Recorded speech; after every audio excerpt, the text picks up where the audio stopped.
There are things I'm allowed to do in an operating room, and things I'm not. Knowing the difference is not optional. Marcus Chen. SynTera Orthopedics. I wear OR scrubs, I wear shoe covers, I wear a surgical cap, I wear a mask. If there's fluoroscopy X-ray guidance during the case, I wear a lead apron and a thyroid shield. I do not scrub into the sterile field. I am not sterile. I stand at the back table behind the scrub tech. I assist from the non-sterile side. What I do, I identify which instrument comes next from the tray. I confirm the implant size the surgeon calls for. I open sterile packaging onto the back table when the scrub tech needs a component. I communicate clearly and quietly. I do not touch anything sterile. I do not hand anything directly to the surgeon.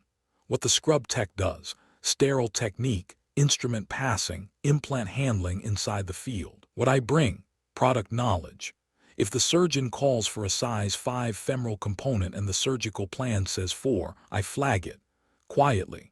I know this system's sizing logic as well as anyone in that room. Hospital credentialing has gotten stricter since COVID.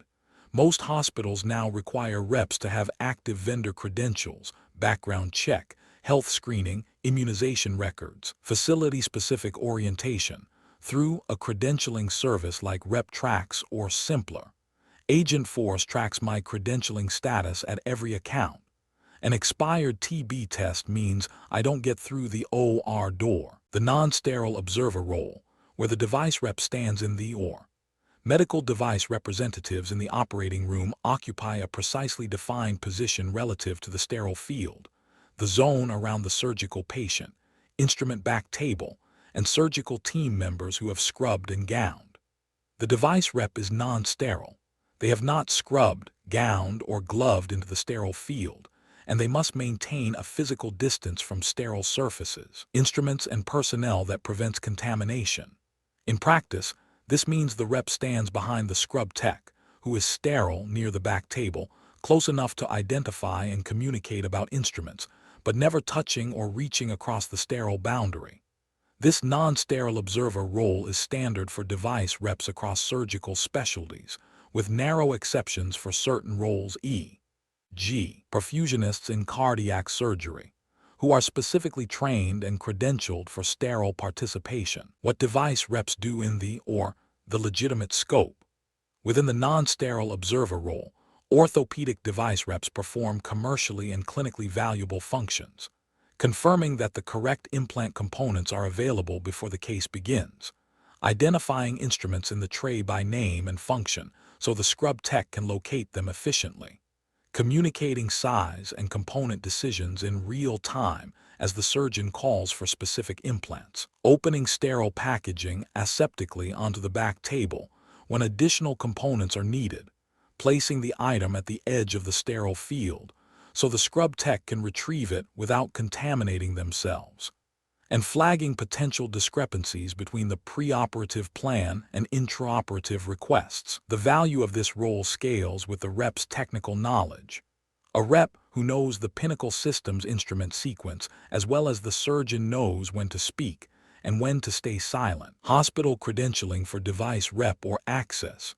The post-COVID landscape. Access to hospital operating rooms requires medical device reps to maintain current vendor credentials through hospital-approved credentialing management services.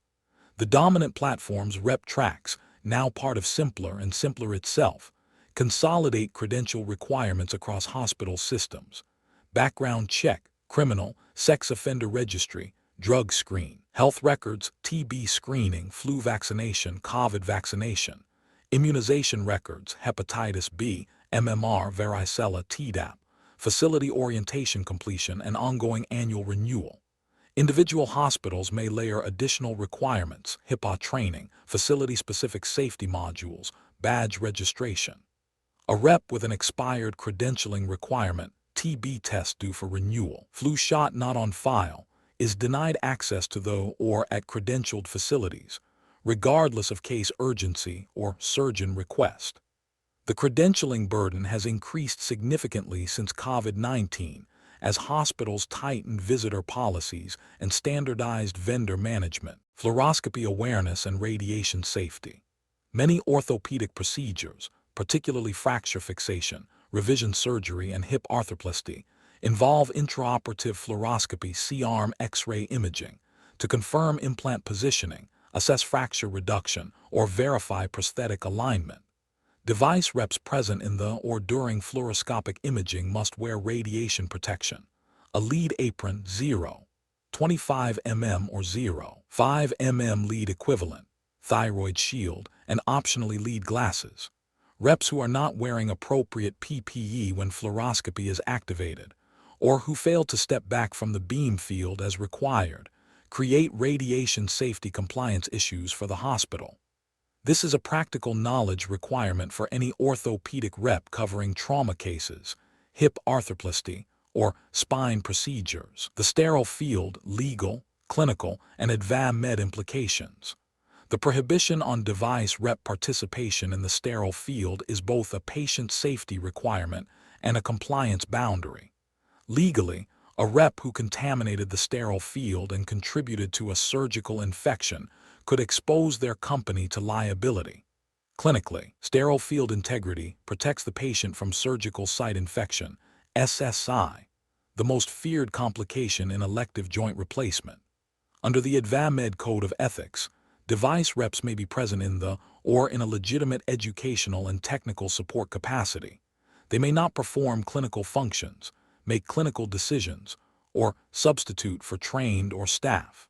Hospitals increasingly document and audit rep presence in the or through badge tracking, or scheduling logs and vendor management software, making unrecorded or policy-violating or visits a compliance risk.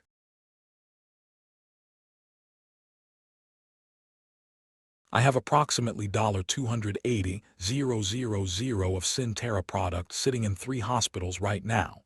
None of it has been paid for. All of it is mine until a surgeon implants it. Chen. SynTera Orthopedics. This is Consignment, the orthopedic industry's standard inventory model. SynTera places a complete set of pinnacle implants and instruments at a hospital, femoral components in every size, tibial base plates, poly inserts, the full range, and the hospital pays only when a component is actually used in a case. The economics are hospital-friendly. The hospital carries no inventory cost, no capital outlay, and no obsolescence risk. The rep carries the risk. The manufacturer carries the risk. What this means operationally: I am responsible for knowing exactly what's in each tray at each account. If a size 6 femoral component gets used Monday and I don't restock before Wednesday's case, Dr. Kaufman opens a size 6 slot and finds it empty. That case delay is on me. I audit consignment trays weekly. I track what was used from SPD case reports. I submit replenishment orders the same day a case closes. Consignment also creates a compliance obligation. Hospitals require documented consignment agreements specifying what product is on site, where it's stored, and who owns it. SynTera's consignment agreement is signed by the hospital administrator, not just the surgeon. The hospital's finance team tracks consignment as off-balance sheet inventory under their audit process. Agentforce inventory module gives me a real-time view of what's stocked at each consignment account. Consignment inventory, the economic model of orthopedic device distribution. Consignment is the dominant inventory model in orthopedic implant sales, under which the device manufacturer places a complete set of implants and instruments at a hospital account at no charge, and the hospital pays only when a specific component is implanted in a patient. This model places inventory cost and capital burden entirely on the manufacturer and representative, while giving the hospital immediate access to the full product range without a purchase commitment. The commercial logic: consignment eliminates the hospital's barrier to stocking a new implant system, no capital outlay required, increases the probability that a surgeon can access the product on short notice, and reduces the administrative friction of procurement for individual cases. The cost: the manufacturer bears the risk of unused, aging, or damaged inventory. The rep bears the operational burden of managing, auditing, and replenishing multiple consignment locations simultaneously. Inventory management, the rep's operational core responsibility. Managing consignment inventory across multiple hospital accounts is one of the most operationally demanding aspects of the orthopedic rep role. After each case, the rep must 1. Identify what components were implanted using the SPD case report or preference card. 2. Update the consignment inventory record. 3. Submit a replenishment order to SynTera Logistics for same-day or next-day delivery of consumed components. 4. Verify receipt and confirm correct items were sent. And 5.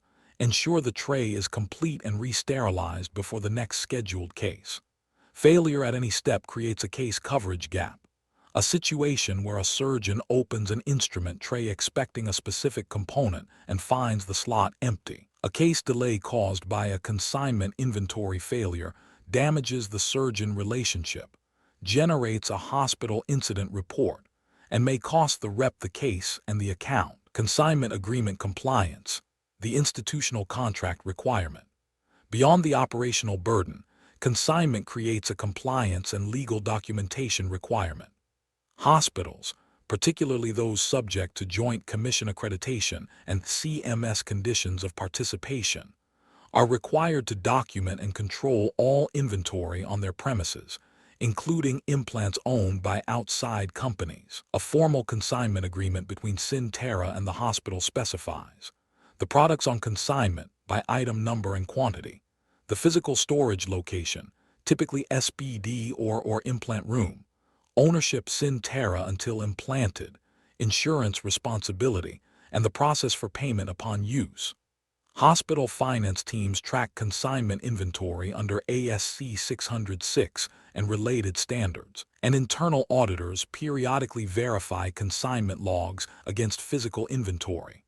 A discrepancy, components missing without corresponding case records, triggers an audit that can result in consignment agreement termination. The financial scale of consignment and its implications for rep territory management.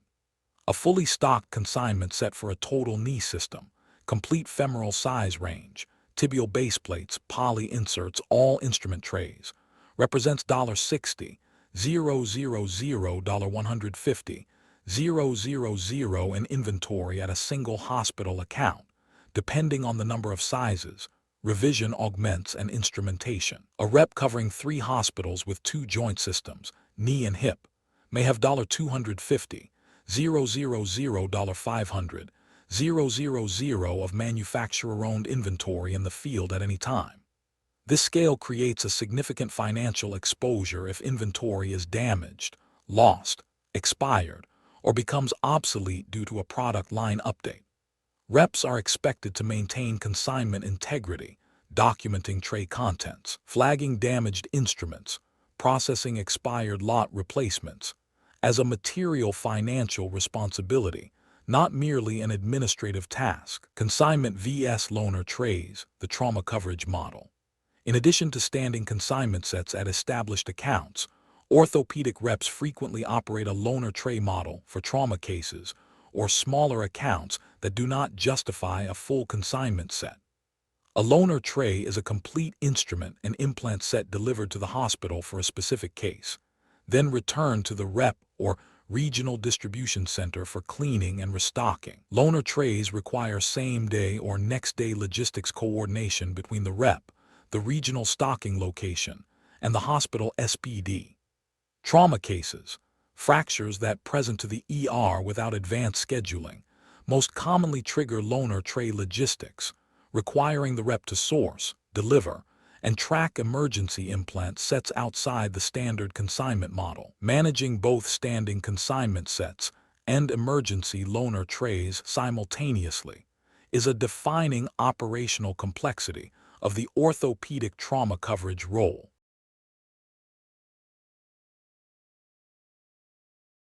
My surgeon wants to use the Pinnacle system. The hospital hasn't approved it yet. Those are 2 different things.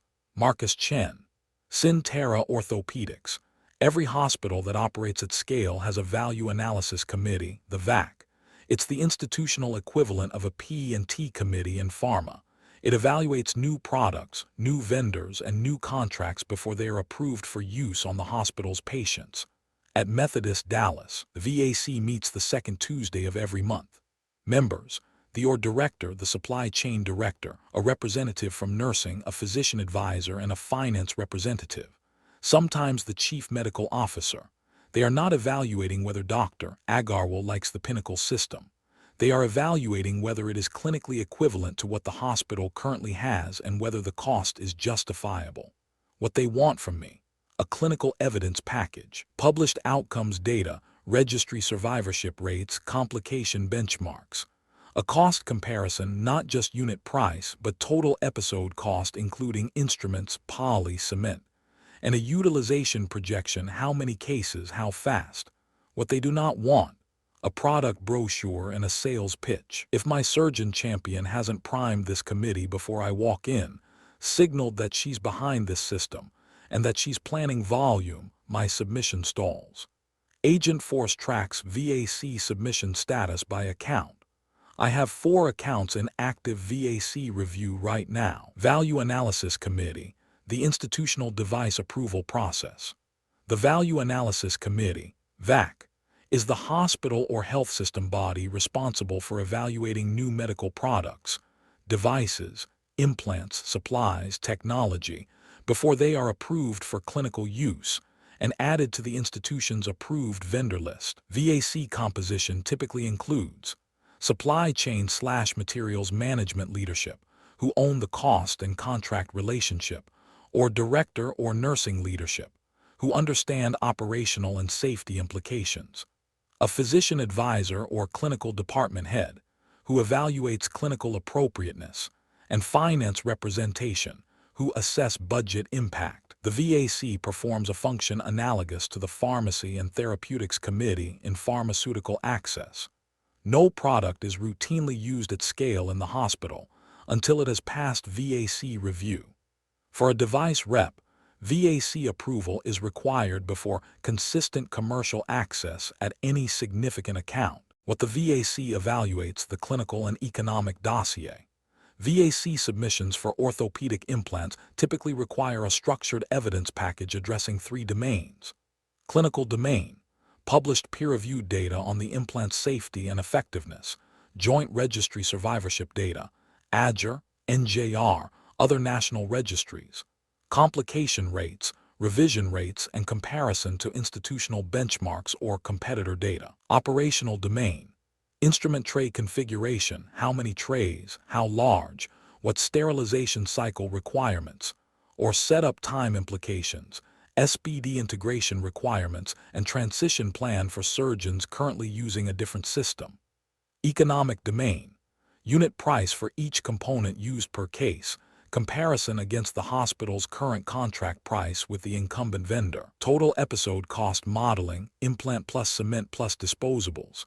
And the commercial term SynTera is offering GPO contract tier, volume pricing, consignment terms. A well-prepared VAC submission anticipates all 3 domains and avoids requiring the committee to request supplemental data. The physician champion's role in VAC success. VAC approval is rarely granted on the strength of the manufacturer's dossier alone. Institutional credibility requires a surgeon advocate who has personal experience with the product and can speak to its clinical value.